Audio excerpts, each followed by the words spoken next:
Hey Divas, it's your girl Keisha, and we are a few days into the month, and I'm refreshing my budget planner and my regular planner. And I just thought I'd take a few minutes just kind of to reflect on how I believe I did for the first 3 months of the year. I believe that I was prepared at the beginning of the year to start 2024 off strong, and I did. But as the months went on, I truly believe time was just moving a little faster than my brain was. I had a lot of plans for my money. I really thought I laid out a good solid plan on my savings goals and things I wanted to accomplish, but I fell short in a lot of areas, and I'm not beating myself up. This is not a beat myself up kind of video. This is just a real practical video. Here I am. I'm just about to set up my 90-day goals. And how I set up my 90-day goals, I look at my annual goals. This is my 90-day goals from January through March. So I'm really just trying to see if I did, in fact, hit some of those goals. And some of those goals I actually did hit, and I'm really proud of myself. And some of those goals I felt a little short on. I did pay up an extra $500 in debt. For travel, my goal was to book summer break, but I actually booked my fall break and my spring break. So it's kind of half and half on that. I'm saving. I did not hit my saving goals. I wanted to have an additional $1,500 for a month ahead and $500 in my saving account and hit my sinking funds goal. I'm a little behind on my sinking funds goal. Again, girl, I'm not beating myself up. Just checking in with my goals. That's the whole point when we have goals, is to set a plan and check in with it, right? It doesn't make sense to write them down and not really check in with it. So now I'm just going back to my annual overview. So the only major thing I had the first 3 months was to pay my HOA dues. So now I'm just establishing my goals for the next 90 days, and I'm going to do that by revisiting my annual goals. So what I do is when I set up my annual goals, I break it down into smaller attainable goals through my 90-day goals. So I'm just checking it over, really seeing, one, is the goal still important for me? Like, do I feel the same way I felt in January that I do now that I'm in March when I was actually recording this video? So, and some of the things are still true. So I still want to earn an additional $2,000 per month, right? I still want to get monetized on YouTube and my other social media platforms. So those are going to be my income goals for the next 90 days. Next, I am working on my savings. So my savings goals for this 90 days is just to meet my sinking funds goal. And I'm just putting a little line there. I'll come back in and fill in whatever that number is. Next, I want to pay off 2 to 3 credit cards this 90-day period. I'm not putting a dollar amount. Whichever credit cards God leads me to pay up, girl, we're going to pay them off, 2 to 3 of those. For my home, one of the goals I had this year was to really love my home. So I'm still working on my basement reno. I need to do a lot of decluttering, girl. I have a lot of stuff in here that I just really need to get rid of and some landscaping.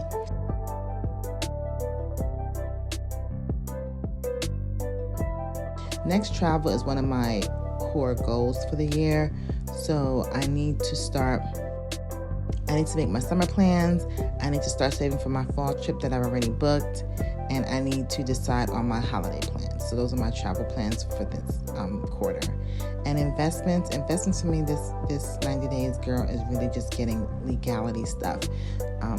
Getting stuff like your trust and deeds and all of those things are investments. They're investments in your future. So investments doesn't always have to be literally a financial number. It can be investing in those things that's going to make your life much better in the future. So I'm just going ahead and just snapping these papers back in.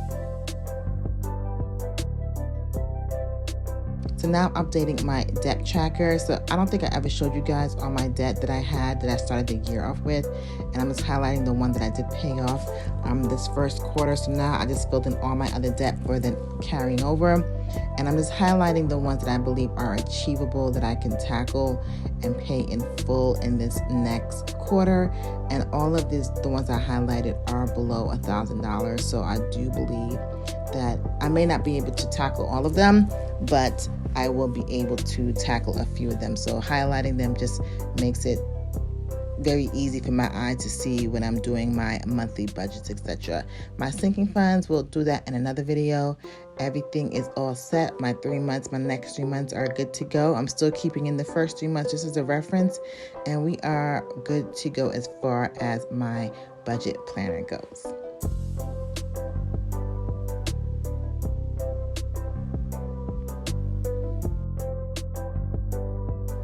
girl, I had to go get a coffee because you know how it is. So now I'm in my everyday agenda. This is my my A5 size 6-ring Louis Vuitton agenda. This is my everyday agenda, and I do everything on a 90-day basis, girl. Everything is 90 days. My budget, from my budget to my planner. So I'm going to be refreshing that here. I did place an order with Fancy Plan Co. maybe at the beginning of the year, and they sent me the wrong insert. And there was a big mail issue here in the Atlanta area. I don't live in Atlanta, but I believe where she lives is near the distribution center that had some issues. So I just got the replacement inserts a few days ago. So I was just waiting to film this video before I went ahead and actually used it. So I'm just flipping through my inserts here, just kind of seeing what works, what doesn't work. I am removing some sections that I did not use in the first 3 months. I don't like to have a bulky planner. I like to have an efficient planner. And if that means less sections, then I'm okay with that. Now I'm just taking out all my inserts for the first 3 months, and I'm going to be replacing them with the inserts for the next 3 months.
Here I am just fighting for my life, trying to figure out how to use these cloth and paper inserts.